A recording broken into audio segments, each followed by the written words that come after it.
अच्छा जी, कल हम पढ़े थे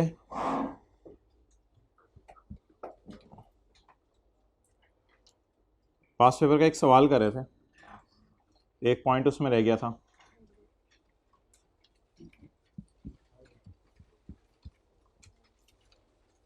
आज आपका होमवर्क होगा,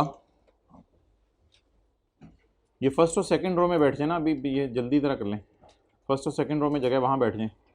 अच्छा, क्वेश्चन नंबर 28 ये आपका होमवर्क होगा। क्वेश्चन नंबर 28 आपका होमवर्क होगा पेज नंबर 48 के ऊपर, और कीजिएगा क्वेश्चन नंबर 11,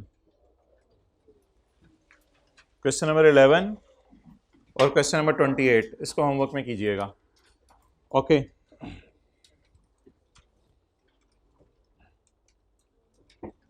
कल वाला कौन सा सवाल करे थे? 17, इसमें पॉइंट 3 पढ़ें।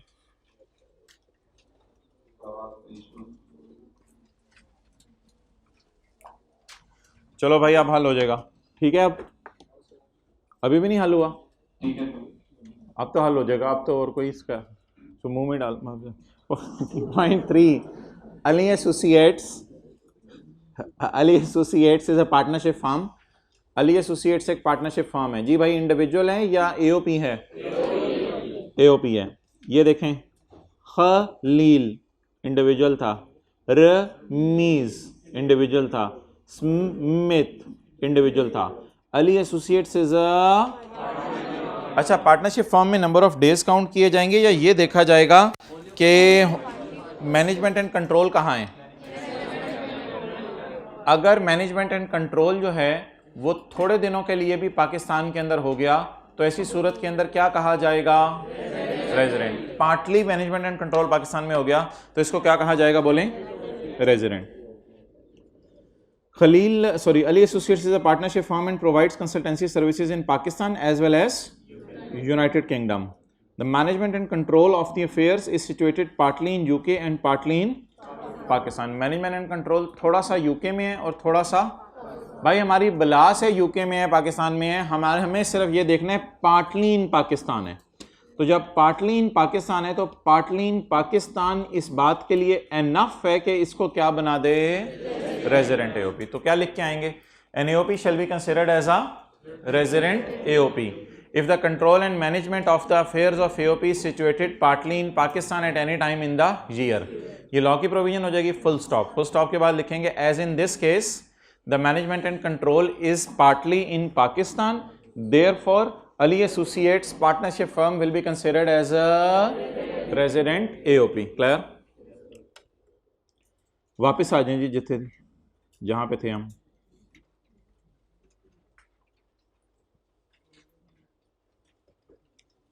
अच्छा जी, पेज 33,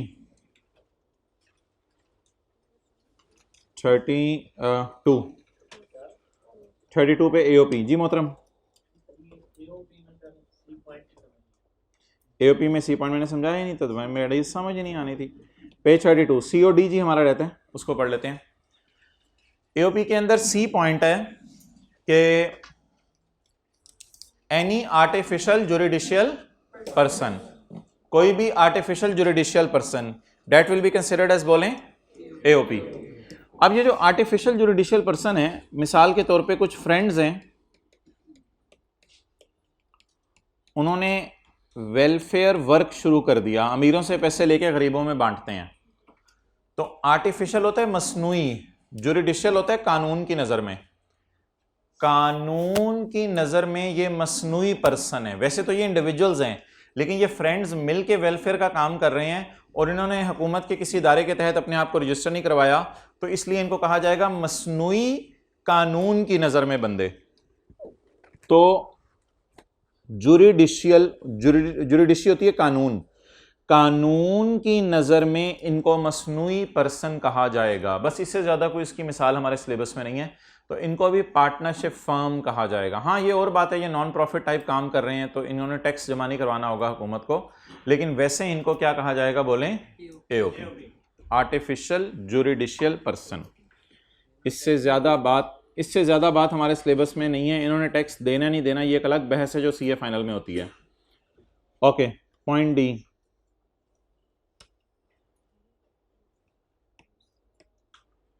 पॉइंट डी इज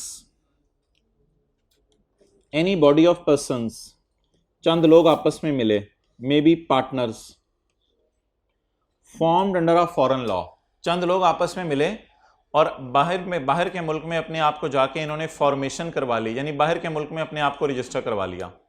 लेकिन अगर चंद लोग आपस में मिलके बाहर के मुल्क में जाके अपने आप को रजिस्टर करवा लें एज अ कंपनी, तो भाईजन फिर वो एओपी नहीं है, फिर वो क्या है, कंपनी।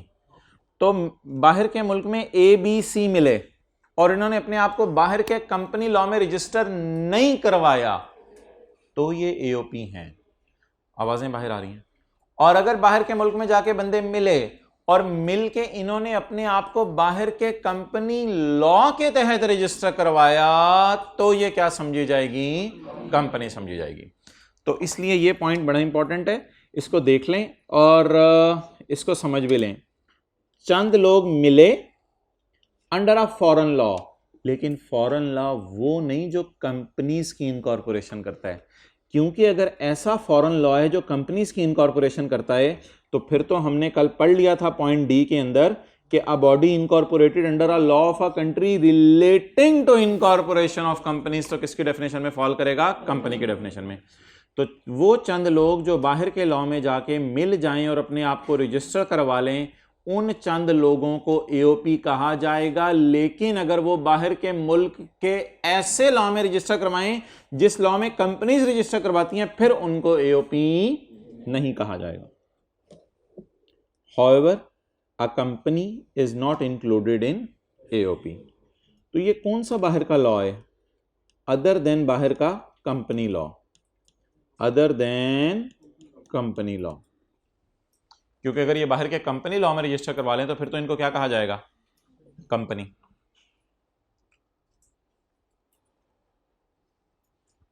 अच्छा, कल हमने डिफरेंट बात पढ़ी थी, वो हमने ये पढ़ी थी कि कोई भी होना एओपी, उसको जबरदस्ती बोर्ड कंपनी कह सकता है, वो अलग बात थी। लेकिन किसी कंपनी को बोर्ड एओपी नहीं कह सकता। कंपनी तो हमेशा क्या समझी जाएगी, कंपनी, और company can never be an AOP, company कभी एओपी नहीं हो सकती। क्लियर? तो बस ये चार चीज़ें याद कर लें। इसमें जो मेन इंपॉर्टेंट चीज़ है पेपर पॉइंट ऑफ व्यू से, वो सिर्फ यही है, ये जो आपकी ना फर्म, आपकी फर्म इंपॉर्टेंट चीज़ है बस। तो फर्म एक मेन चीज़ है जिसकी अगले सफ़े पर डेफिनेशन दी गई है। तो चार नाम है वो याद कर लें बस, firm, Hindu undivided family, artificial judicial person और any body of person formed under a foreign law. Okay, firm कल हमने पढ़ लिया था, बल्कि वो भाई भी इधर ही बैठे होंगे दो। अच्छा, मेंबर, फर्म के जो पार्टनर्स हैं उनको क्या कहा जाता है, member. Member in relation to AOP includes a partner in a firm. तो पार्टनर्स मिल जाएं तो फर्म बनती है, और फर्म किसकी डेफिनेशन में फॉल कर जाती है, एओपी। तो एओपी एक ब्रॉड लफ्ज है जिसमें फर्म भी आती है, हिंदू अनडिवाइडेड फैमिली भी आती है, आर्टिफिशियल जुडिशियल पर्सन भी आता है, और बाहर की एओपी भी आती हैं। तो एओपी एक ब्रॉड लफ्ज है, उसके अंदर एक छोटा सा लफ्ज है that is called as firm. और फर्म ये है कि दो से ज्यादा बंदे आपस में मिल जाएं और रिश्ता कर लें आपस में इस किस्म का कि आज के बाद हम बिजनेस के प्रॉफिट्स को शेयर करेंगे। रिश्ता करने पे आपके दांत बाहर निकल आए थे, पूरी बात सुन लिया करो पहले। ओके,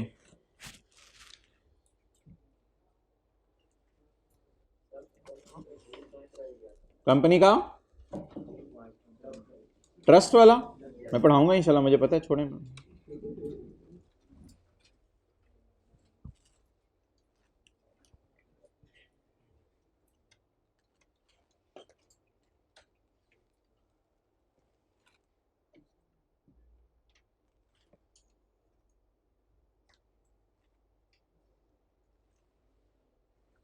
अच्छा जी, आज न्यूमेरिकल पोर्शन हम शुरू करने लगे हैं।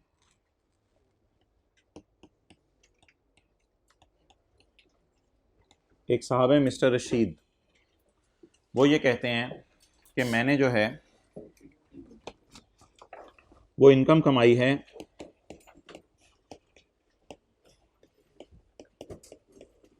इनकम फ्रॉम सैलरी, यानी सुबह के वक्त 9 से 5 बजे तक मैं क्रिस्चियन कॉलेज के अंदर जो है वो नौकरी करता हूँ। तो इन्होंने क्या कमाई है? Income from salary.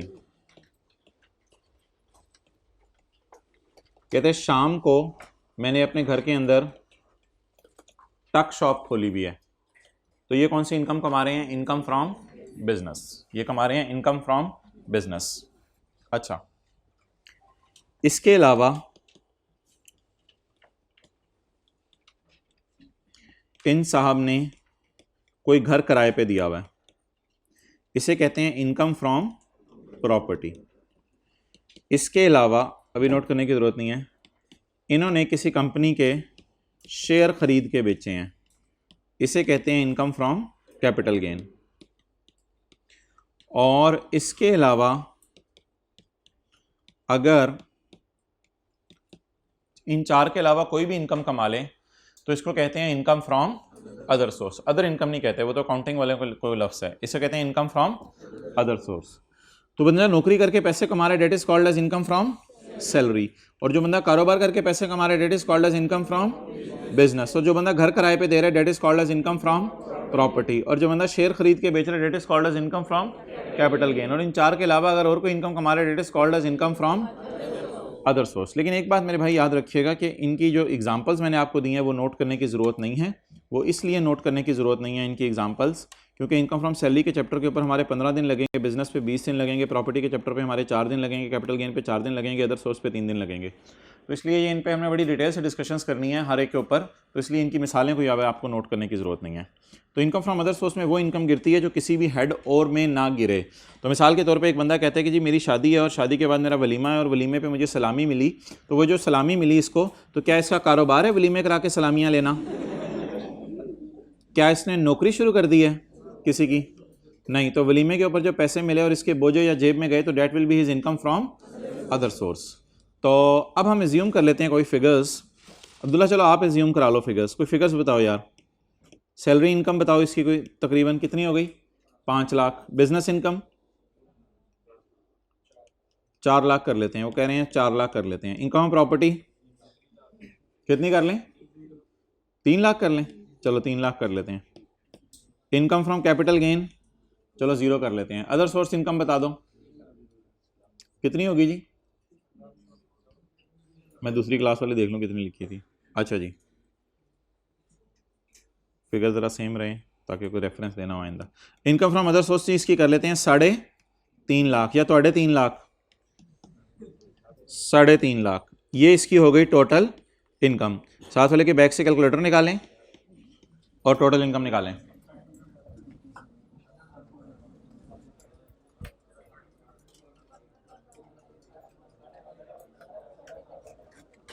वन 550,000,000। ये क्या हो गई मोहतरम? इसकी टोटल इनकम।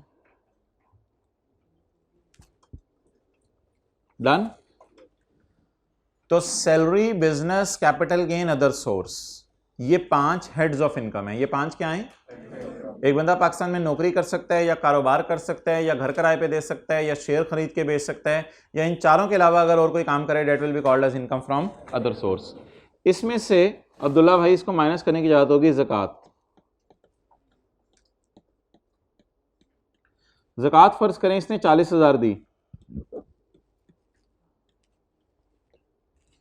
अब वो इनकम बताएं जिस पे इसने टैक्स जमा कराना है, जिसे मैं कहूंगा टैक्सेबल इनकम। क्या जवाब आ जाएगा? 1510000। इसको मैं डबल अंडरलाइन लगा के क्लोज कर देता हूं। तो एक साहब है पाकिस्तान में जिन्होंने ये इंफॉर्मेशन आपको प्रोवाइड की है और ये इंफॉर्मेशन प्रोवाइड करके कहा है कि आप मेरा टैक्स निकालें। तो ये जो salary, business, property, capital gain और अदर सोर्स इनकम्स हैं, ये इनकम्स ऐसी हैं जिससे पैसे आ रहे हैं, और ज़कात एक ऐसी चीज़ है जिसकी मद में आपकी जेब से पैसे जा रहे हैं। तो ये यहाँ से पैसे आ रहे हैं 5 चीज़ों से, और ज़कात की मद में आपकी जेब से पैसे जा रहे हैं। तो कट कटा के कितने पैसे बचे आपने जिस पर टैक्स जमा कराना है? 1510000। अब हम इसके ऊपर क्या कैलकुलेट करेंगे? टैक्स। अब हम इसके ऊपर क्या कैलकुलेट करेंगे? टैक्स कैलकुलेट करेंगे। Okay, so let us discuss about how we will calculate the tax, फिर मैं आपको नोट करने का टाइम दूंगा। तो इसमें आप पेज नंबर 34 निकालें।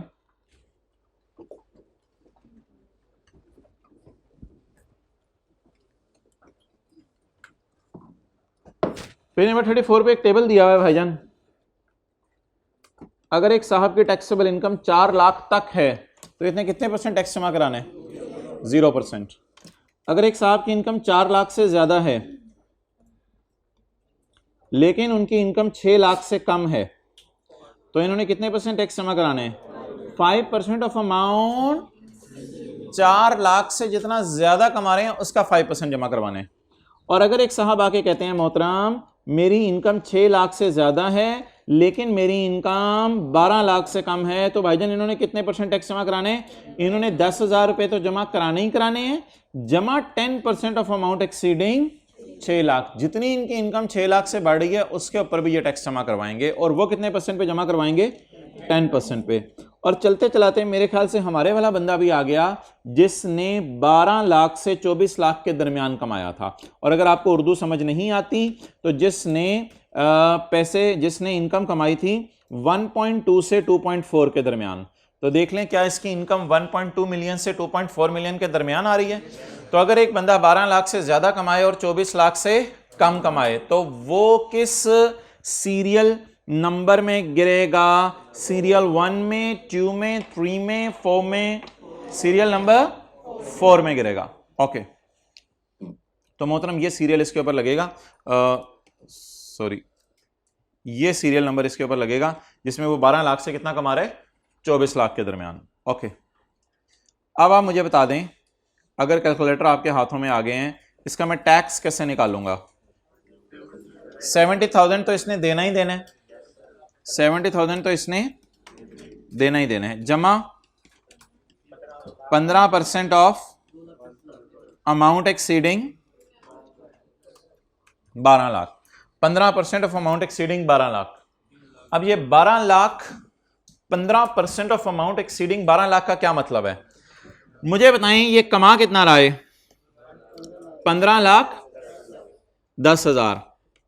15 लाख 10,000 12 लाख से कितना ज्यादा है? 3 लाख। कैलकुलेटर के बगैर भी शायद आपको पता चल रहा हो। 15 लाख 10,000 12 लाख से कितना ज्यादा है? 3 लाख 10,000। तो ये 3 लाख 10,000 की फिगर आप कैलकुलेटर पे निकाला करेंगे।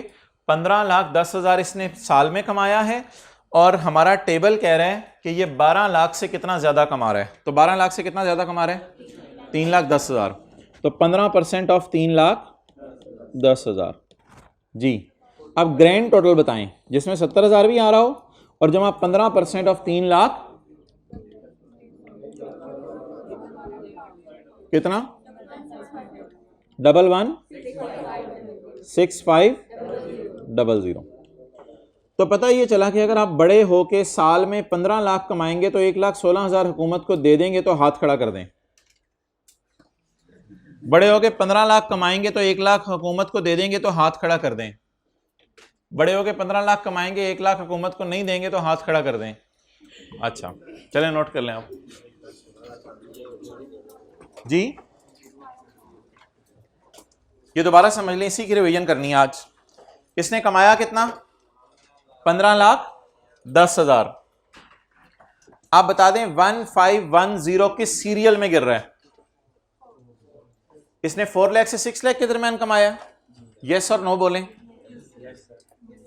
हद हो गई यार, इसने बच्चों वाली बातें चल रही हैं, अभी कोई टैक्स की बातें नहीं बता रहा। इसने 1510,000 कमाया है। तो 1510,000 4 लाख से 6 लाख के दरमियान है। यस और नो बोलें। 6 लाख से 12 लाख के दरमियान है, 12 लाख से 24 लाख के दरमियान है। तो हमारा लॉ कहता है इसने 70,000 टैक्स जमा कराने, वो कराना ही कराने, प्लस 15% ऑफ अमाउंट एक्सीडिंग। अब वो 12 लाख से कितना ज्यादा कमा रहा है, इसके लिए आप क्या करेंगे? इसके लिए कैलकुलेटर पकड़ेंगे। कैलकुलेटर पकड़ के आप उस जो इनकम है वो लिखें 1510,000 लिख लिया। कैलकुलेटर लिखे ना आप, फिर कैलकुलेटर पकड़ा नहीं। 1510,000 1510,000 आपने लिख लिया। ये अमाउंट 12 लाख से कितनी ज्यादा है तो माइनस कर दें 12 लाख। क्या जवाब आया? जल्दी बोलें, क्या जवाब आया? 15,10,000 माइनस 12 लाख या 1510,000,000 माइनस 1200,000,000। जल्दी बताएं क्या जवाब आया? 3,10,000। 3,10,000 को किससे मल्टीप्लाई करने? 15% से। और एक अमाउंट है जो जमा करानी है, वो कितनी है? तो 70,000 प्लस 15% ऑफ 3,10,000। तो अब इसने कितना टैक्स जमा कराने? 116500। क्लियर? बता दें, आपको समझ आ गया? चलें, हाँ जी, नहीं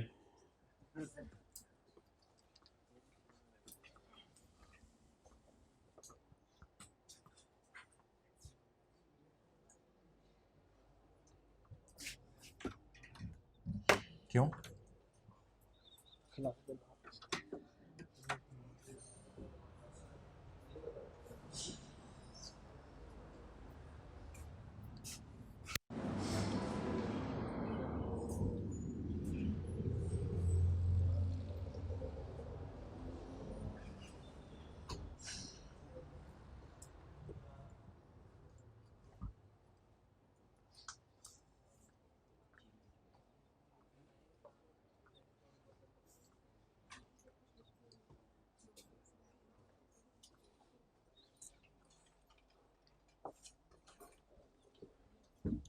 ओके,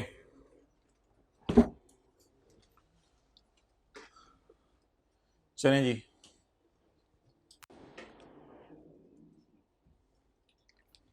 अगली एग्जांपल करते हैं। Any question till now? Clear?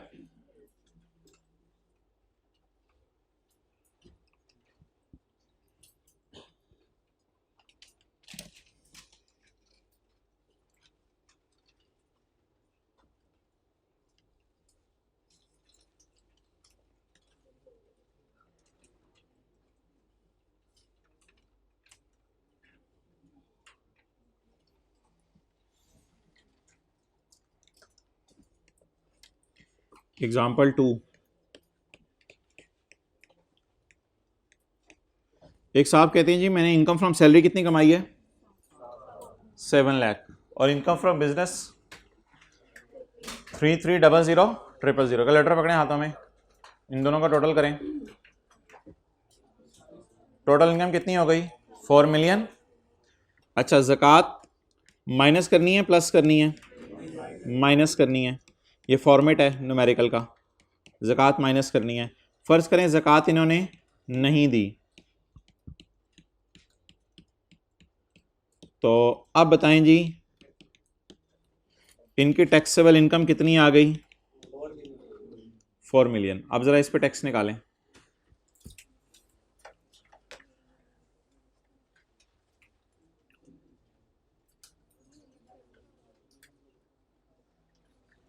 $4 million पे टैक्स निकालें।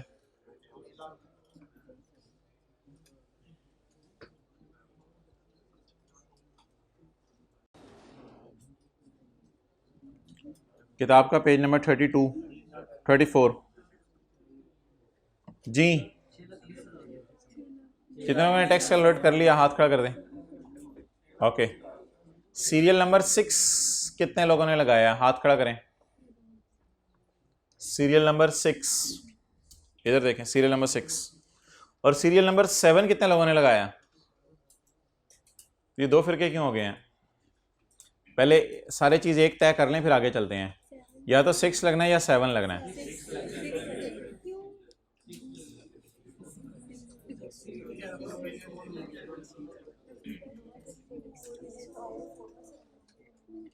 जी,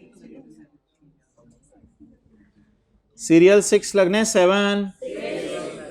ये बंदा एग्जैक्ट कितना कमा रहा है? 4 मिलियन।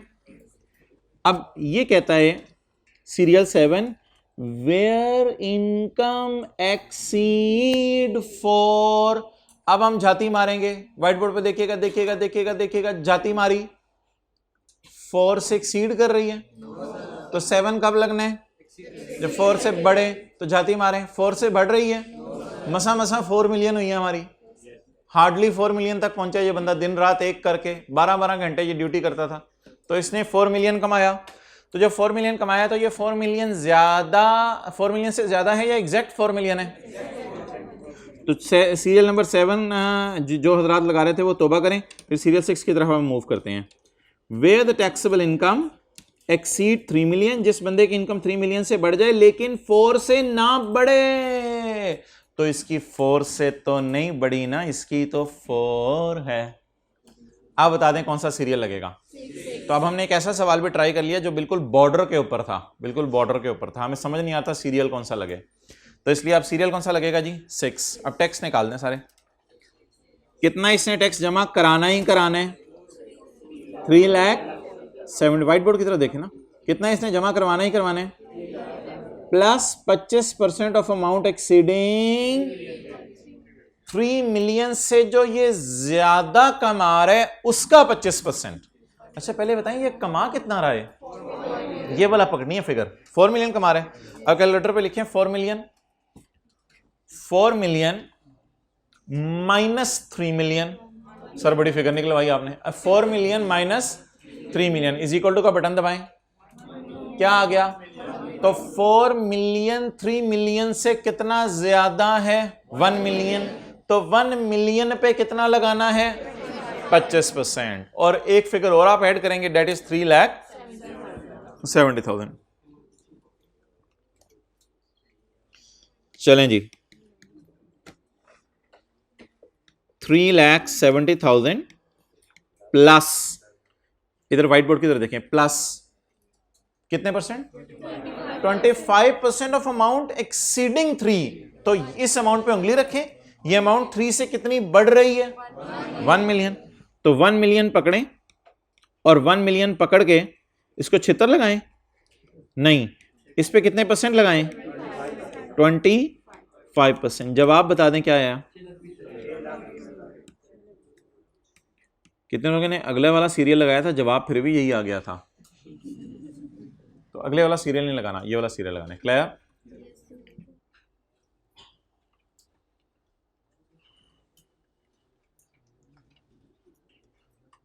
नोट कर लें।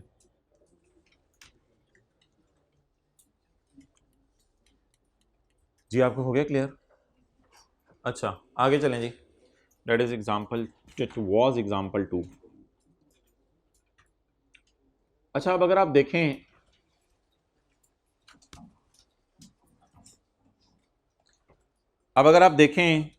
तो आपको 2 टेबल नजर आएंगे। एक टेबल है पेज 34 पे, जिसे मैंने आपके सामने इस वक्त खोला हुआ है, पेज 34 पे, और एक टेबल है अगले सफ़े पे, पेज नंबर 35 पे।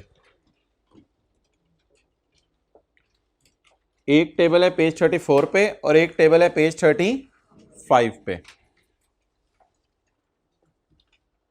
अच्छा वैसे एक बात आपसे पूछने लगा हूं कि पेज 34 वाला टेबल जो है वो साइज में छोटा है, बड़ी बात बताई आपने, क्योंकि इसमें 8 सीरियल आ रहे हैं, और पेज 35 वाला टेबल साइज में बड़ा है, बहुत बड़ी बात बताई आपने। चलें आगे चलते हैं। अच्छा फर्ज करें मैं एक फिगर लिखता हूं मिसाल के तौर पे कि एक साहब ने 480000 कमाया, 48 लाख रुपए कमाया।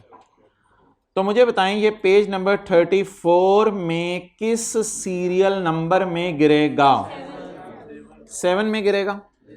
इधर ऊपर देखें 7 में गिरेगा, 7 में गिरेगा तो इस पे टैक्स रेट कितना लगेगा 30%। लेकिन अगर कोई बंदा कहता है मैंने 480000 कमाया है और मैं अगले सफ़े पे जाके देखूं तो 480000 इस सीरियल में गिरेगा। हाँ जी, ये तो बच्चों को भी पता चल जाएगा, दूसरी क्लास का बच्चा बैठा दो। 480000 यहाँ गिरेगा, तो ये जो 480000 यहाँ गिरेगा तो यहाँ रेट क्या लगेगा, तो 20% रेट का टैक्स का रेट तो बहुत कम है। और पिछले सफ़े पे अगर 48 लाख लिखते तो कितने परसेंट था। तो कौन सा टेबल ऐसा है जिससे टैक्स पेयर खुश होगा और उसको मज़ा आएगा, पेज 34 वाला या पेज 35 वाला। अगर पेज 35 वाला टैक्स वाला टेबल लगाएं तो उसे कम टैक्स देना पड़ेगा। तो जब कम टैक्स देना पड़ेगा तो कम टैक्स देने से उसको खुशी होगी। तो इसलिए क्या टैक्स पेयर की मर्जी पे छोड़ दिया जाए कि टेबल पेज 34 वाला लगाओ या टेबल पेज 35 वाला लगाओ? तो इसका जवाब है कि जी भाईजान उसकी मर्जी के ऊपर नहीं छोड़ा जाएगा, बल्कि वाज़े तौर पे लॉ जो है वो हमें गाइडेंस देने लगा है कि हम पेज 34 वाला टेबल लगाएंगे या पेज 35 वाला टेबल लगाएंगे। तो वो गाइडेंस अब मैं आपसे शेयर करने लगा हूं, जो आपने बड़े गौर से जो है वो सुननी है। एक और भी वैसे फ़ायदा है अगर आप देखें पेज 35 वाले टेबल पे कि इसमें टैक्स रेट ना होली होली बढ़ रहे हैं। 10, 15, 17.5, 20, 22.5, 25, 27.5 और इस पे टैक्स रेट जो है होली होली नहीं बढ़े। 10, 15, 20, 25, 30, 35। तो इस पे टैक्स रेट ज़रा जल्दी जल्दी बढ़ रहे हैं। इसका मतलब है कि ये जो टेबल है पहले सफ़े पे, जिसे मैं पेज 34 वाला या आपके बाद टेबल 1 कहूँगा, तो टेबल 1 टैक्स पेयर की जान ले रहा है और टेबल 2 कह रहे हैं ना ना ना ना बच्चे की जान ना लो, थोड़ा थोड़ा करके टैक्स रेट बढ़ाओ, इतना ज़्यादा इससे टैक्स ना लो। तो टेबल 2 कई एतबार से बेनिफिशियल है टैक्स पेयर के लिए, जिसने टैक्स जमा कराना है उसके लिए टेबल 2 में जब भी टैक्स कैलकुलेट करेंगे तो कम टैक्स निकलेगा। तो अब सवाल ये पैदा होगा कि हमने पेपर में क्या देख रहे हैं, पीछे आवाज़ नहीं आ रही?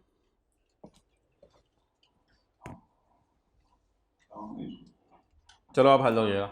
अच्छा, अब हमने ये देखना है कि पेपर में टेबल 1 लगना है या टेबल 2 लगना है। तो हमने ये चेक करना है पेपर में टेबल 1 लगना है या टेबल 2 लगना है। तो उसके लिए मोहतरम आप क्या करेंगे, उसके लिए आप जो है वो आज जाएंगे घर में अकेले में किचन में बैठ जाएंगे और किचन में बैठ के आपने काम करना है।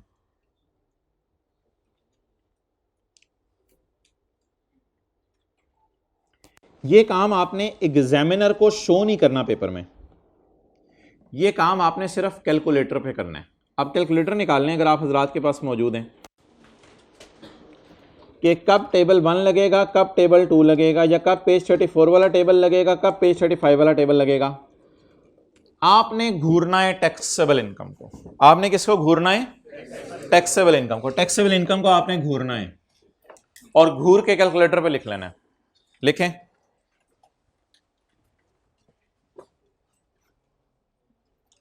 टैक्सेबल इनकम को कैलकुलेटर पे लिख लें।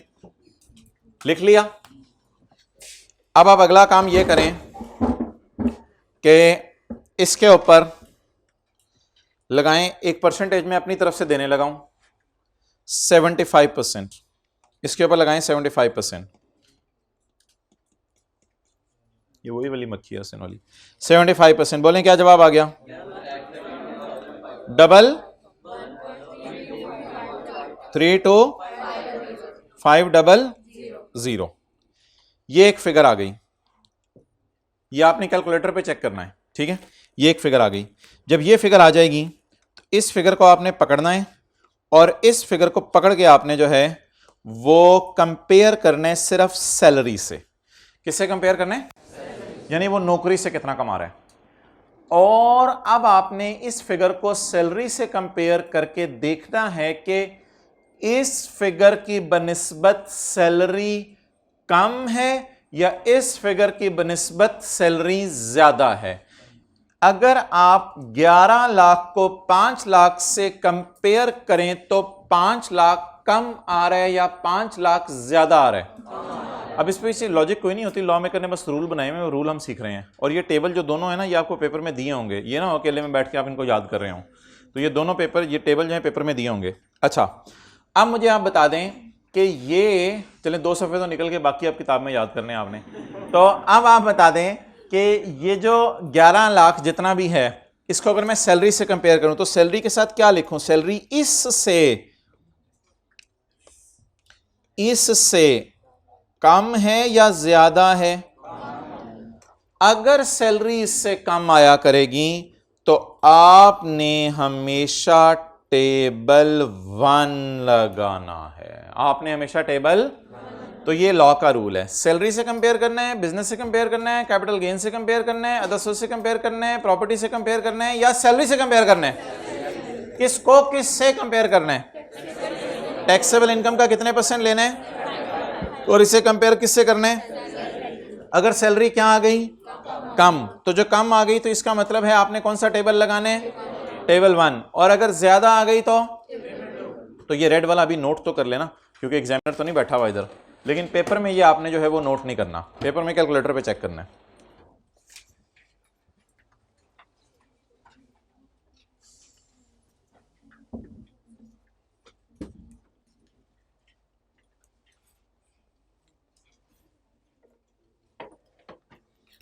अब्दुल्ला भाई ये किस चीज की केबल है?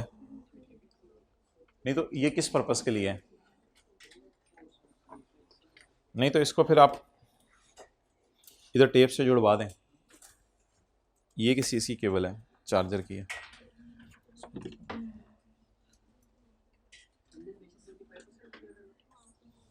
हमने हमेशा 75% लिया करना है। भाई ने सवाल पूछा, अगर कोई और बात होगी तो मैं खुद बताऊंगा। नहीं, अच्छा सवाल पूछा आपने, लेकिन मुझे कराने दिया करो, इंशाल्लाह चीजें क्लियर हो जाएंगी। ओके, अब हम ये देखते हैं, नोट कर लेंगे तो हद होगी, ये क्या नोट है, नोटा है। अब मुझे आप ये बता दें, टैक्सेबल इनकम का 75% लिया करना है, जो भी फिगर आ जाएगी उसको सैलरी से कंपेयर करना है। जैसे ही आपने इस फिगर को सैलरी से कंपेयर किया तो आपने सैलरी देखेगा, सैलरी 5 कम में सैलरी, तो कम में तो टेबल 1, कम में तो टेबल 1, और अगर ज्यादा होगी तो टेबल 2। लेकिन फिलहाल सिर्फ एक मिसरा याद कर लें शेर का, कम में तो टेबल बोले कम में तो टेबल 1। अब बाहर निकल के पूछेगा क्या कम है, आप कहेंगे ऐसे मैंने भूल गया। क्या कम है, किससे कम है? टैक्सेबल इनकम का 75% लेना है और उससे सैलरी से कंपेयर करना है। सैलरी कम में तो टेबल 1। अब ये बोलते हुए जाने, बोले कम में तो टेबल 1, कम में तो टेबल क्या, किससे कम है? टैक्सेबल इनकम का 75% लिया, उसको सैलरी से कंपेयर किया, सैलरी आ गई कम। अब हम ये देखते हैं क्या हमने जो एग्जांपल 2 अभी आपके सामने की है, क्या उस एग्जांपल 2 के अंदर हमने टेबल 1 सही लगाया है? उसके लिए हमें एग्जांपल 2 पे जाना पड़ेगा। एग्जांपल 2 ने हमें अपने पास बुलाया, हम एग्जांपल 2 के पास पहुंच गए। एग्जांपल 2 में हमने टैक्सेबल इनकम ढूंढी, और एग्जांपल 2 में टैक्सेबल इनकम जब हमने ढूंढी तो वो टैक्सेबल इनकम हजरात 4 मिलियन आ रही थी। तो हमने पकड़ा 4 मिलियन को, और 4 मिलियन को पकड़ा लाल मारकर, ये पेपर के अंदर आपने यूज नहीं करना, इनटू लगाया 75%, तो जवाब आया। हाँ, टोटल इनकम को नहीं पकड़ना गाए, टोटल इनकम को नहीं पकड़ना, टैक्सेबल इनकम को पकड़ना है। इस पे 75% लगाया तो क्या जवाब आया? 3 मिलियन। अब टैक्सेबल इनकम का 3 मिलियन आ गया, टोटल इनकम का टैक्सेबल इनकम का 75% 3 मिलियन आ गया। तो टैक्सेबल इनकम के 75% को किससे कंपेयर करना है? सिर्फ सैलरी से।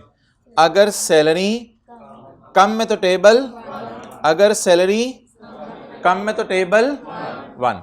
अब मुझे बता दें इस पे टेबल 1 लगना है या टेबल 2 लगना है? तो हर गाय यहां टेबल 1 लिख आए। क्यों? इसलिए कि बता दिया टैक्सेबल इनकम 75% लेना है, उसको सैलरी से कंपेयर करना है, और अगर सैलरी कम आ गई तो कौन सा टेबल? 1। एक बार याद रखिएगा, लॉ में क्यों पूछना हमारे जिम्मे नहीं है, लॉ में क्या हो रहा है बस ये हमारे जिम्मे है, बाकी लॉ बनाने वाला जाने। Done? Okay, I hope you have noted it down, जो रेड वाला है। हालांकि पेपर में नोट नहीं करना, लेकिन फिलहाल नोट कर लें समझने के लिए।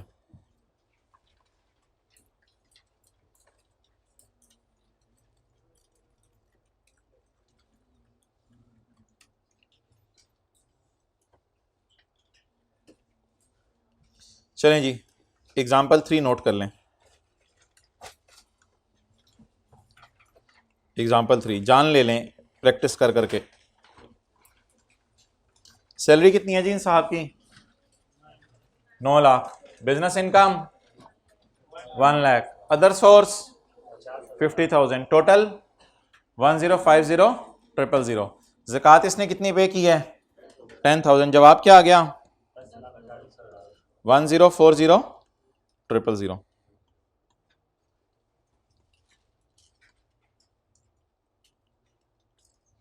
क्लियर? अब क्या करें, पहले टैक्स निकालें या टेबल देखा करना है? पहले टेबल देखा करना है। पहली तो 2 मिसालों में मैंने जानबूझ के आपको ये बात नहीं बताई थी ताकि एक दफ़ा ज़रा कॉन्सेप्ट बैठ जाए।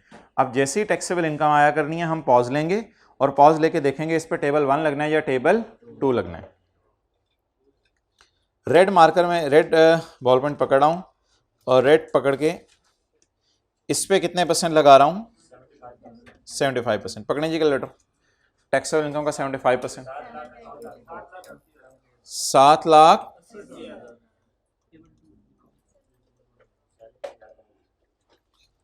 टैक्सेबल इनकम के 75% को किससे कंपेयर करना है? सैलरी से।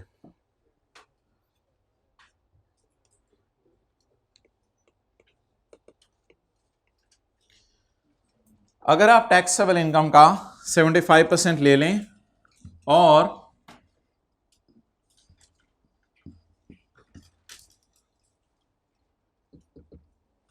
अगर आप टैक्सेबल इनकम का 75% ले लें और सैलरी उससे क्या आ जाए? ज्यादा, तो कम में तो टेबल और अगर ज्यादा है तो टेबल 2। इसलिए अब हम टैक्स किस टेबल की रोशनी में निकालेंगे?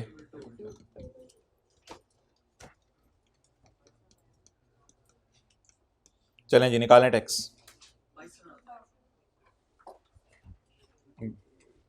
टेबल 2 देख लें, पेज 35 पे है।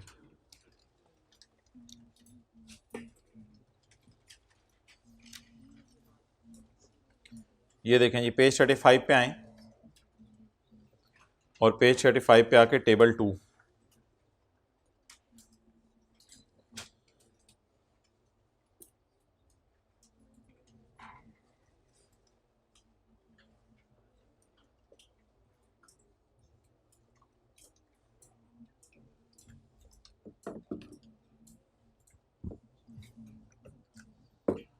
जी मोहतरम, कौन सा सीरियल नंबर लग रहा है? सीरियल नंबर 2 लग रहा है। Where taxable income exceed 6 lakh but does not exceed 12 lakh. जहां टैक्सेबल इनकम 6 लाख से ज्यादा है लेकिन 12 लाख से कम है, तो इसकी इनकम 6 लाख से ज्यादा है लेकिन 12 लाख से कम है। यानी कितनी इनकम है इसकी? 10400000। आप बता दें इसके ऊपर कौन सा टेबल लगना है?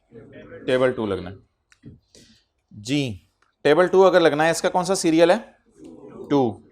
तो 5% ऑफ अमाउंट एक्सीडिंग 60,000। यहां कोई ऐसी पहले अमाउंट नहीं लिखी हुई कि उसको भी जमा करना है, तो ऐसी कोई अमाउंट नहीं है। 6 लाख से कितनी बढ़ रही है ये अमाउंट? ये अमाउंट अब ना एक दफा जब ये डिसाइड हो गया ना कौन सा टेबल लगना है, तो इसको आपने मिटा देना है। बस डिसाइड हो गया कौन सा टेबल लगना है, आप खत्म। बस ये तो सिर्फ चेक करने के लिए लिखा था टेबल कौन सा लगना है। तो अब क्या कह रहे हैं वो?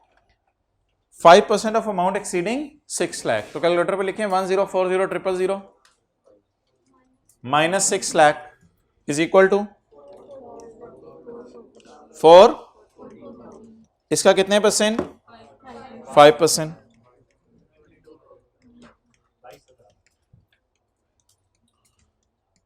22,000। तो बड़े होके 10,40,000 में से 22,000 तो दे देंगे ना हुकूमत को? ये दे देंगे। ओके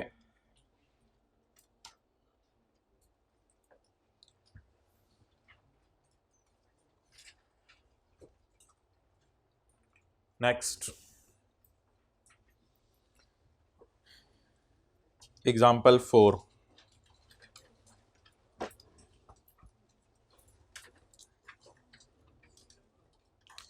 चलें जी एग्जाम्पल 4 सॉल्व करें। इसमें ना मैंने क्वेश्चन आपके सामने लिखा है। पहले तो मैं क्वेश्चन सोल्यूशन साथ साथ लेके चल रहा था ना, इसमें क्वेश्चन का डेटा लिख दिया। अब इसका सोल्यूशन आप करें। इनकम फ्रॉम आईएफबी से क्या मुराद है? Income from business. और आईएफपी इनकम फ्रॉम प्रॉपर्टी। तो इनकम फ्रॉम बिजनेस 7 लाख कमा रहा है, इनकम फ्रॉम प्रॉपर्टी 9 लाख कमा रहा है, और क्या कमा रहा है? ज़कात कमा नहीं रहा, माजरत ज़कात पे कर रहा है। तो ज़कात कितनी है जी? 40,000। ज़कात पेड, ज़कात पे कर रहा है।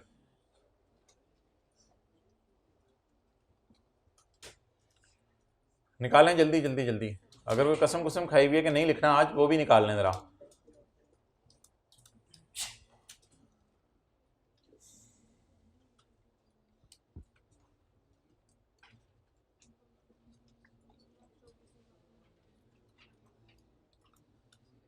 जी कितने हजरात इस तरह सोच रहे हैं कि सैलरी कमा ही नहीं रहा तो सॉल्व नहीं हो सकता? अबे नहीं लिखा हुआ सैलरी कमा रहा तो नहीं कमा रहा ना, तो सैलरी जीरो कमा रहा है, बस सॉल्व फिर भी हो सकता है। हद होगी, इतनी तो अकल होनी चाहिए ना, कहाँ घर छोड़ के आते हैं। अगर नहीं लिखा हुआ सैलरी कमा रहा है तो कितनी कमा रहा है? नहीं नौकरी करना चाह रहा, नहीं कर रहा नौकरी, ठीक है, वो कारोबारी बंदा है, कहते हैं मैं और नौकर, ना ना ना, मैं नौकर रखूंगा बिजनेस करके, नौकर मेरे होंगे, मैं नहीं किसी का नौकर बनूंगा। तो इनकम फ्रॉम बिजनेस कमा रहा है ये बंदा, इनकम फ्रॉम प्रॉपर्टी कमा रहा है, और इनकम फ्रॉम सैलरी नहीं कमा रहा। कितने लोगों ने सॉल्व करने की कामयाब कोशिश कर ली है?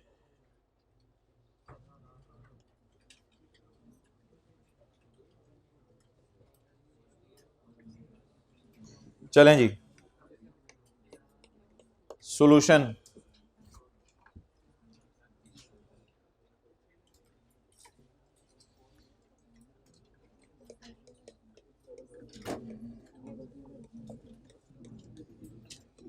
इनकम फ्रॉम सैलरी बोलें जीरो। इनकम फ्रॉम सैलरी तो मैंने वैसे ही आपके समझने के लिए लिखी है, हालांकि यहां पे लिखना कोई ना मकसूद था ना मतलूब था।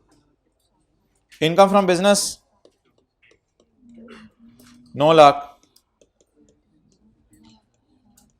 Income from property 7 lakh, total income कितना? 16 लाख, 1.6 मिलियन लेस ज़कात, बोलें तो 40,000।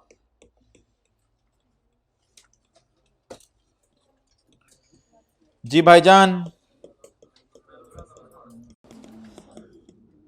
टैक्सेबल इनकम 15,15,60,000, ये इसकी क्या आ गई? Taxable income. अब आप हजरात जो है वो मुझे जरा ये बता दें कि 15,60,000 पे डिसाइड करना है कि टेबल 1 लगना है या टेबल 2 लगना है। तो इससे पहले कि हम और कुछ करें, हम इस पे 75% पेपर में ज़बानी कैलकुलेटर पे लगा के चेक कर लेंगे, एग्जामिनर को शो नहीं करेंगे। ये ऐसा शो है जो शो नहीं किया जाता। इनटू 75%। जी 1170,000। इस 1170,000 को कंपेयर किससे करेंगे? सैलरी से। और सैलरी आ गई कम, कम आ गई ज्यादा आ गई? कम में तो टेबल 1, तो इसलिए अब हम टेबल 1 लगाएंगे। टैक्स किस टेबल के मुताबिक गाइस? टेबल 1 के मुताबिक। अच्छे गाइस,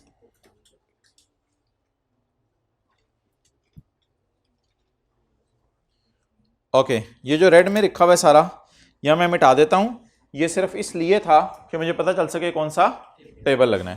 तो अब इस सारे को हम सैलरी तो आपके समझने के लिए मैंने 0 लिखी थी ताकि आपको पता चले कि सैलरी इसकी 0 है। तो 15,60,000 टेबल 1 में देखें, पेज 34 पे, सीरियल नंबर 4 लगेगा। 12 लाख से 24 लाख के दरमियान कमा रहे हैं, तो 70,000 तो देना ही देने, 70,000 तो देना ही देने। जमा कैलकुलेटर पे लिखें 15,60,000, कैलकुलेटर पे लिखें 15,60,000, इसमें से माइनस करें 12 लाख, 3,60,000। इसका कितने परसेंट? 1 लाख। 15 लाख में से बड़े होकर 1,24,000 हुकूमत को देंगे। तो कितने लोगों ने यही टैक्स निकाल लिया था? ओके।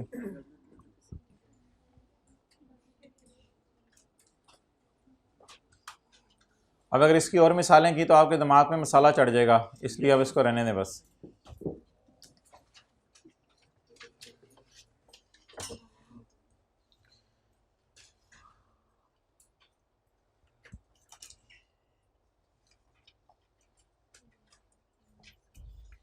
पेज नंबर 35 का टॉप, पेज नंबर 35 का टॉप। यार इसका टच ही बंद कर दिया, क्या हो रही है अब्दुल्ला? ये वाली वायर लगेगी, कहाँ लगेगी, कहाँ लगेगी ये वायर? लैपटॉप में है?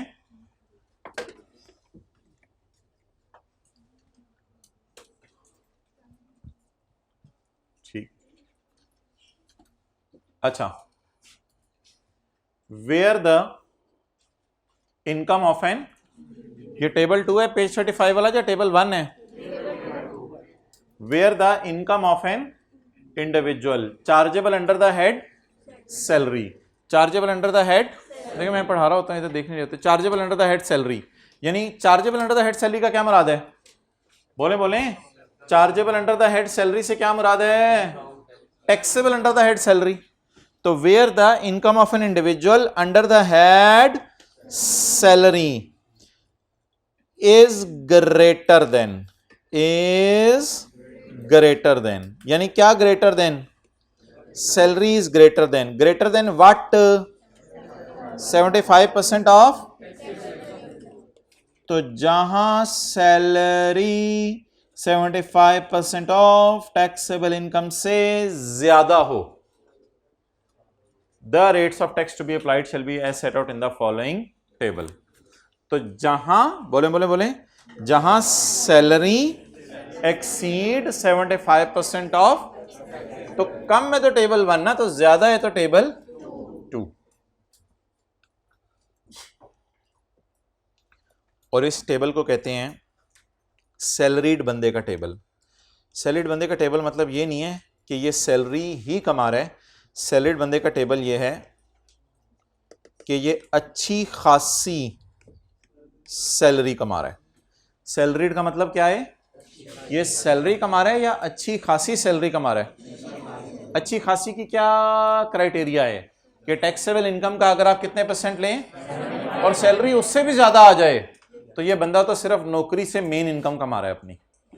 तो सैलरीड बंदा कौन होता है? जो सैलरी कमा रहा हो ना ना ना ना ना, जिसके टैक्सेबल इनकम का 75% ले और सैलरी उससे ज्यादा आ जाए। An individual whose income from salary is greater than what? तो किस किस का दंगल होगा? सैलरी का और टैक्सेबल इनकम का नहीं, बिल्कुल गलत बोला इन्होंने। किस किस का दंगल होगा? सैलरी का और टैक्सेबल इनकम के 75% का। अगर सैलरी निकल आई ज्यादा, तो फिर ये केस कौन सा होगा? सैलरीड। और इस पे किस पेज वाले रेट लगेंगे? पेज 35 वाले। ये टेबल पेपर में गिवन होंगे। ओके, वो अलग बहस है जो सैलरी के चैप्टर में हम करेंगे। पेज 34 का टॉप निकालें।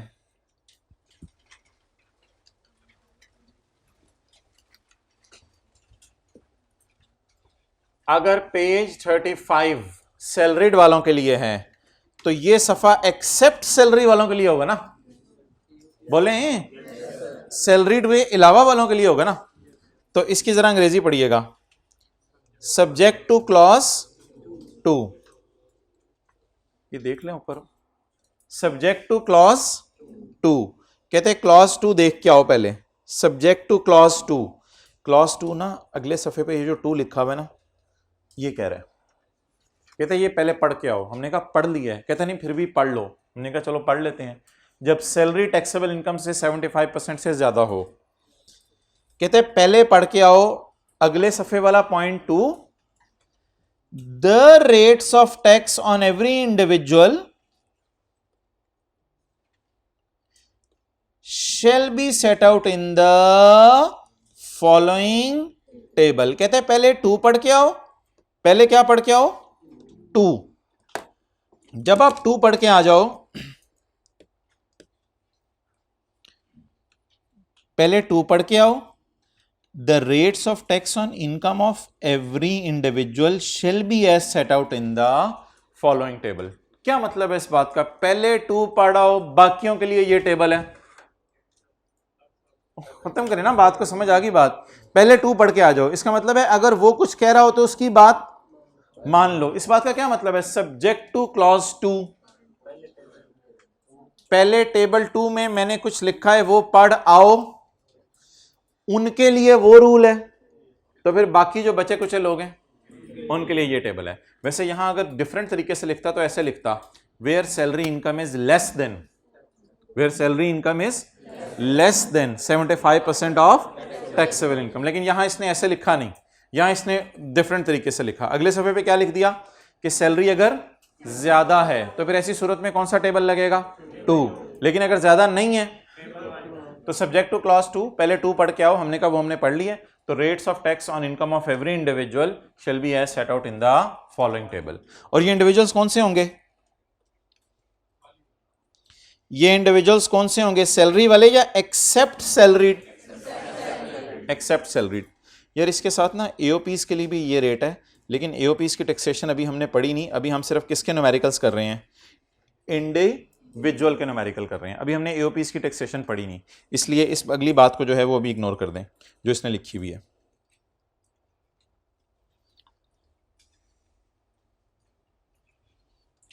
डन।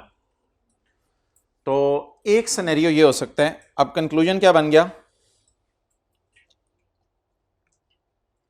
अगर सैलरी ज्यादा होगी, उर्दू में मैं लिख रहा हूं, अगर सैलरी ज्यादा होगी तो कौन सा टेबल लगेगा? टू। और अगर सैलरी क्या होगी? कम। अब ये मैं वन पे आ गया हूं। अगर सैलरी कम होगी तो टेबल वन। अच्छा अगर बराबर हो तो, यानी अगर जिंदगी के किसी मोड़ पे आप टैक्सेबल इनकम का 75% लें और सैलरी से कंपेयर करें और वो बराबर आ जाए तो क्या करेंगे?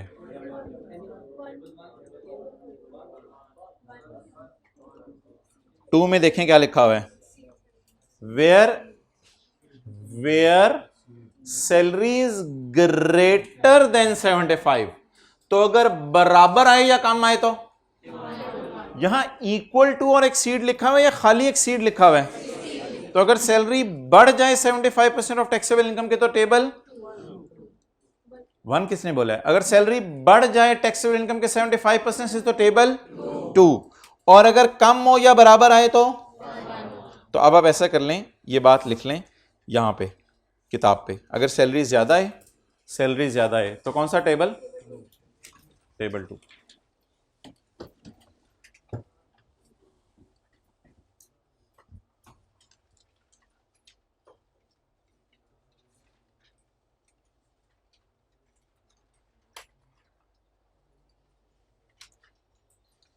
और अगर सैलरी कम है तो table one.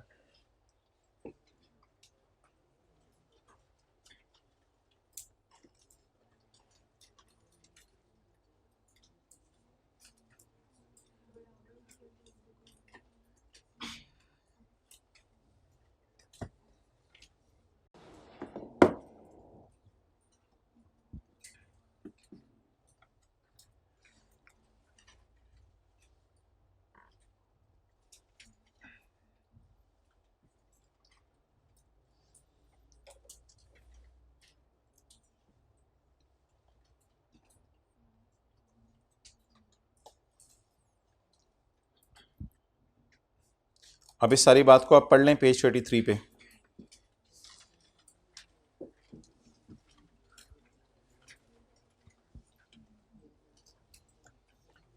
Income tax shall be impose for each tax year. Income tax कब लगा करेगा? हर साल। And charge at the rate specified in the first schedule. First schedule किधर है? अगले सफ़े पे जो पेज 34 पे लिखा हुआ है। इसकी हेडिंग पे शायद आपकी नज़र पड़ गई हो आते जाते। इसकी हेडिंग क्या है? First schedule. लॉ में शेड्यूल्स वगैरह होते हैं तो ये कोई फर्स्ट शेड्यूल है इसका नाम। अच्छा जी, पहली बात क्या पता चली? इनकम टैक्स कब लगा करेगा? हर साल। किस शेड्यूल के मुताबिक लगेगा? फर्स्ट शेड्यूल के मुताबिक। Charge on every every person, tax किस पे लगेगा? पर्सन पे, इंडिविजुअल पे भी लगेगा, ईओपी पे भी लगेगा और कंपनी पे भी लगेगा। Who has taxable income for the year, तो जिस इंडिविजुअल, जिस ईओपी और जिस कंपनी की टैक्सेबल इनकम होगी इस साल की, उस पे ये लगेगा। तो बताएं आप में से किसी की टैक्सेबल इनकम है? कोई salary, business, capital gain, other source property नहीं है। अगर नहीं है तो फिर आप पे ये टेबल नहीं लगेगा। Next, the income for a tax year shall be computed, the tax for the tax year shall be computed. Tax कैसे कंप्यूट होगा? अभी 4 न्यूमेरिकल हमने किए हैं कंप्यूट करने के लिए। किस पे रेट लगता है? टोटल इनकम पे रेट लगेगा, टैक्सेबल इनकम पे रेट लगेगा।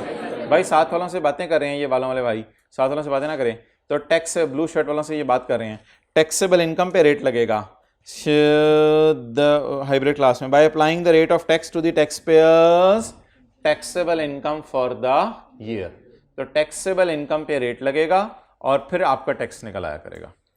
और आखिरी बात क्या है? And tax credit shall be subtracted from above figure, और ऊपर वाली फिगर में से क्या माइनस हो जाएंगे? Tax credit. ये हमारी कौन सी वाली एग्जांपल है रशीद वाली? एग्जांपल 1। टैक्स क्रेडिट क्या होंगे? नहीं, टैक्स क्रेडिट ज़कात नहीं होंगे। टैक्स क्रेडिट देखें क्या होंगे। अब मुझे बताने दें। लेस टैक्स क्रेडिट, ये जो आखिर में हमने टैक्स निकाला है ना, इसमें टैक्स क्रेडिट मिला करेगा। टैक्स क्रेडिट क्या है? टैक्स क्रेडिट एक डिस्काउंट है, और डिस्काउंट्स हमने पढ़ने हैं चैप्टर 6 में। हुकूमत किसी बंदे से खुश होके कह सकती है, मोहतरम तुम्हारा टैक्स बनता है 1,16,500, जाओ 1,000 रुपया माफ करती हूं। किन लोगों को हुकूमत कहेगी खुश होके? वो फिर लोग हम देखेंगे, खुश नसीब लोग, चैप्टर 6 में। इन लोगों को टैक्स क्या हो जाएगा? फिलहाल हमारे सवाल में टैक्स क्रेडिट की फिगर अवेलेबल नहीं है, इसलिए हमारे सवाल के मुताबिक इसने टैक्स कितना जमा करवाना है? पहली एग्जांपल में 1,16,500। लेकिन टैक्स क्रेडिट क्या चीज है ये जरा बता दें। डिस्काउंट है।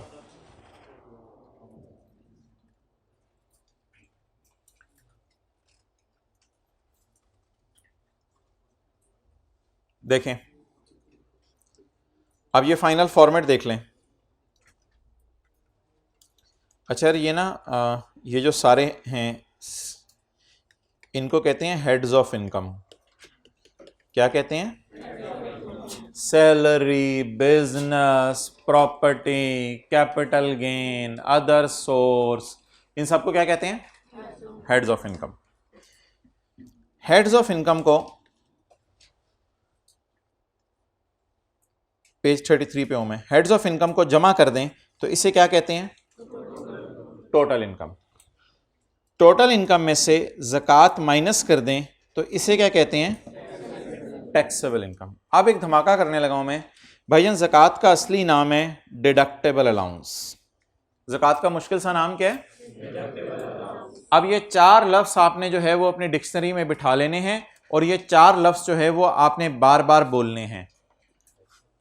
पांचों को क्या कहते हैं? हेड्स ऑफ इनकम या ग्रुप्स ऑफ इनकम या क्लासेस ऑफ इनकम्स। अच्छा, इनको जमा कर लें तो इसे क्या कहते हैं? Total income. टोटल इनकम में से ज़कात माइनस करें तो इसे क्या कहते हैं? Taxable income. ज़कात का एक और नाम क्या है? ज़कात का एक और नाम क्या है? Deductible allowance. ज़कात का मुश्किल सा नाम है डिडक्टेबल अलाउंस, लेकिन आने वाले दिनों में हम पढ़ेंगे ज़कात के अलावा कुछ और चीज़ें भी डिडक्टेबल अलाउंस के तौर पे माइनस करने की इजाज़त है। डिडक्टेबल का मतलब क्या होता है? डिडक्टेबल, माइनस हो सकती हैं। ज़कात को भी डिडक्टेबल अलाउंस कहते हैं, और ज़कात के अलावा कोई और चीज़ें आएंगी उनको भी हम डिडक्टेबल अलाउंस कहेंगे। अच्छा, टैक्सेबल इनकम के बाद आपको याद हो हमने क्या निकाला था? टैक्स। ये व्हाइट बोर्ड की तरफ क्यों नहीं देख रहे आप लोग? मुझे नहीं समझ आ रही है। मैं ये आखिरी वार्निंग दे रहा हूं सबको। मैं इधर लिख रहा होता हूं, नोट कर रहा होता हूं, आप लोग पता नहीं किधर। टैक्सेबल इनकम के बाद हम क्या निकालेंगे? टैक्स। टैक्स में से क्या माइनस करेंगे? Tax credits. टैक्स क्रेडिट्स को हमने क्या कहा है? डिस्काउंट। ये किस चैप्टर में पढ़ेंगे? चैप्टर 6 में। जब फर्ज करें एक बंदे का टैक्स आया 10 रुपए, 2 रुपए हुकूमत ने छोड़ दिए, तो पेएबल टू गवर्नमेंट कितने रुपए होगा? 8 रुपए। लेकिन ये डिस्काउंट से ही आने वाले दिनों में पढ़ेंगे। अच्छा, एक सेक्शन है यहां जिसको अभी मैं नहीं पढ़ाऊंगा, ऑर्डर, ऑर्डर होता है तरतीब, ऑर्डर का मतलब लिख लें क्या, तरतीब। टैक्स क्रेडिट या डिस्काउंट देने की तरतीब क्या हो, बोलें, टैक्स क्रेडिट या डिस्काउंट देने की तरतीब क्या हो। We will discuss it in chapter 6। तो प्लीज अभी आपने इसमें से कोई सवाल नहीं पूछना, गौर से सुना करें ऑनलाइन वाले, वरना सवाल पूछते रहते हैं। We will discuss it in chapter 6। तो टैक्स क्रेडिट्स की कोई तरतीब होगी, पहले कौन सा टैक्स माफ करेंगे, फिर कौन सा टैक्स माफ करेंगे, फिर कौन सा टैक्स माफ करेंगे। डन। तो ये तो आज न्यूमेरिकल पोर्शन ही चलता रहा, तो थोड़ा सा जो है वो आज थ्योरी पढ़ लें। वो जो दो चीज़ें हमने छोड़ी हुई हैं, ट्रस्ट निकालें, ट्रस्ट, ट्रस्ट और यूनिट ट्रस्ट।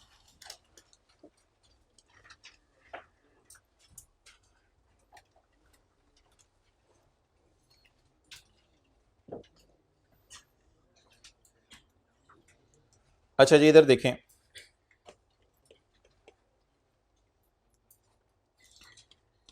इंजमाम साहब,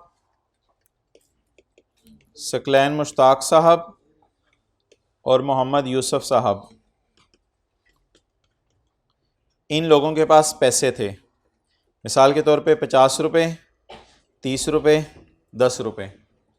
इन्होंने सोचा हम अपने पैसे इन्वेस्ट करें, तो ज़ाहिरी बात है इनको किसी बंदे पे एतमाद करना पड़ेगा। इनको जिस बंदे पे एतमाद करना पड़ेगा, ट्रस्ट करना पड़ेगा, वो ये लोग हैं। मिसाल के तौर पे वो ये लोग हैं जिन पे इन्होंने एतमाद किया।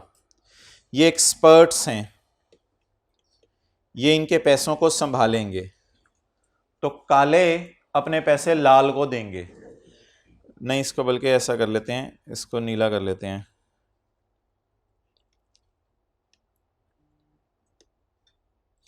ओके, तो काले अपने पैसे किसको देंगे, नीले को। ये मिस्टर ए हैं, ये मिस्टर बी हैं। तो इंजमाम, सकलैन और मोहम्मद यूसुफ ने एतमाद किया मिस्टर ए और मिस्टर बी पे। तो काले कैपिटल प्रोवाइडर हैं, ये कैपिटल प्रोवाइड कर रहे हैं, पैसा प्रोवाइड कर रहे हैं, और एक्सपर्ट्स से उम्मीद लगाएंगे कि ये हमारा पैसा इन्वेस्ट करेंगे और इन्वेस्ट करके कुछ पैसे हमें कमा के देंगे। ये मैं आपको बाद में नोट करने दूंगा, पहले ज़रा इसको पढ़ लेते हैं कि ट्रस्ट की डेफिनेशन क्या है। ट्रस्ट की डेफिनेशन की इंग्लिश आपने जो है वो मेरे साथ साथ समझनी है, क्योंकि बड़ी समझने वाली और इंपॉर्टेंट इंग्लिश है। Trust means an obligation. Trust क्या है, एक ऑब्लिगेशन, एक जिम्मेदारी है। ट्रस्ट मीन्स एन ऑब्लिगेशन, ये एक जिम्मेदारी है, attach to the ownership of a property. Trust means an obligation attach to ownership of property. Property से मुराद है यहां कैश। कौन कैश ला रहा था, काले कैश ला रहे थे, नीले कैश ला रहे थे, काले। कालों ने किसको कैश दिया, नीलों को। किसने किसका कैश संभालना है, नीलों ने काले का कैश संभालना है। ट्रस्ट मीन्स अ जिम्मेदारी attach to the ownership of cash. Ownership of cash, property से मुराद अंडरलाइन करके cash. It arises out of, ये अराइज होती है of, it arises out of confidence given. Confidence given, confidence given to whom, confidence to के आगे उसने नहीं लिखा, मुझे खुद बता दें। कॉन्फिडेंस गिवन टू, टू नीले या काले, और भाईजान कॉन्फिडेंस गिवन टू नीले बाय काले। काले नीलों को कह रहे हैं कि तुम लोग हमारे पैसे संभाल लेना, कोई परेशानी की बात नहीं है, हम तुम्हें कॉन्फिडेंस दे रहे हैं, पीछे से बूस्ट अप करते रहेंगे, बिल्कुल परेशान नहीं होना, तुमने हमारे पैसे संभालने हैं। तो it arises out of confidence given to whom, to experts, to नीले। और कैश किसने प्रोवाइड किया है, कालों ने। And accepted by the owner, यहां ओनर से मुराद है टेम्परेरी ओनर। देखने में आपको काले ओनर लग रहे होंगे, लेकिन यहां ओनर से मुराद है टेम्परेरी ओनर, और टेम्परेरी ओनर है एक्सपर्ट। आर्जी तौर पे मुझे बताएं किसकी जेब में पैसे हैं, आर्जी तौर पे, आर्जी तौर पे। इन्होंने तो पैसे दे दिए होंगे ना, तो ये 50, 30, 10 रुपए लाके इनको पकड़ा दिए होंगे, तो ये आप पैसा इनका संभाल रहे होंगे। क्लियर।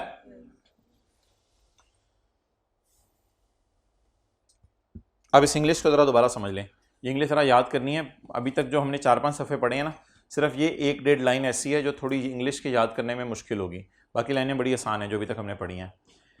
ट्रस्ट एक जिम्मेदारी है, भैया इधर देख लेना, attach to the ownership of cash, ownership of cash के साथ ये जिम्मेदारी जुड़ी हुई है।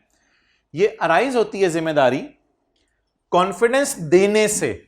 कॉन्फिडेंस, कौन किसको कॉन्फिडेंस देगा? काले नीलों को कॉन्फिडेंस देंगे। एंड एक्सेप्टेड बाय नीले, नीले तो टेम्परेरीली ओन कर रहे हैं उनके कैश को, तो एक्सेप्टेड बाय नीले। अच्छा, अब जब एंड आएगा साल का तो इससे बेनिफिट किस किस को होगा? बेनिफिट ऑफ एन अदर और of another and the owner. इसका क्या मतलब है? बेनिफिट ऑफ एन अदर वही काले कैपिटल प्रोवाइडर। एन अदर से क्या मुराद है? Capital provider. एन अदर से क्या मुराद है? Capital provider. जरा फोकस करें, एन अदर के नीचे मैंने यहां भी कैपिटल प्रोवाइडर लिखा और अगले वाले एन अदर के नीचे भी मैंने कैपिटल प्रोवाइडर लिखा।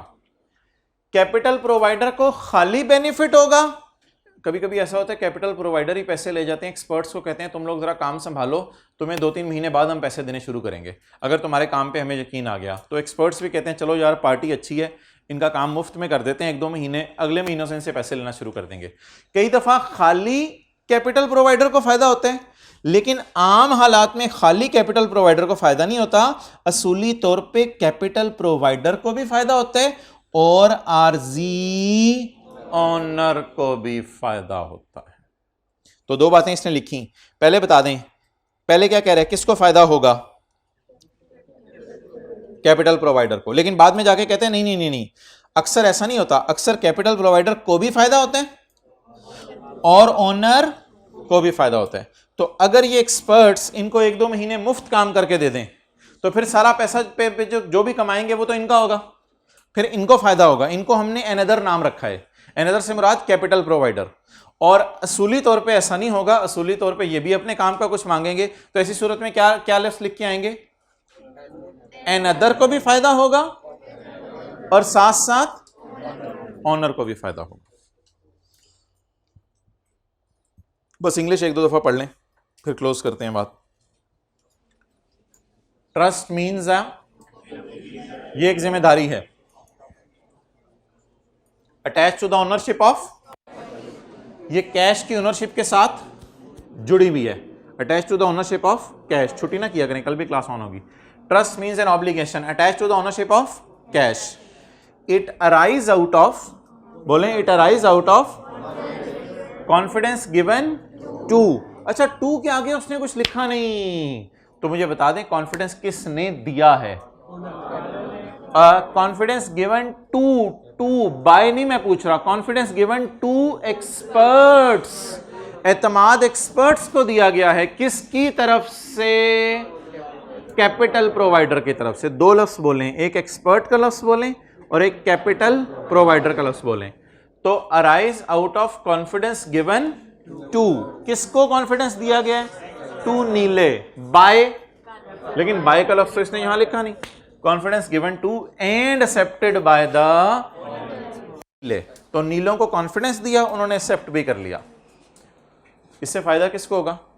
या तो कैपिटल प्रोवाइडर को होगा, लेकिन अगर खुल खुला के बात करें तो कैपिटल प्रोवाइडर को होगा और साथ साथ बोलें एक्सपर्ट्स को भी फायदा होगा। चलें, वो गायब हो गया। तो इसमें अगली बात उसने लिखी हुई है एंड इंक्लूड्स द, तो यूनिट ट्रस्ट कल देख लेंगे, इसमें यूनिट ट्रस्ट भी शामिल है। ठीक है वो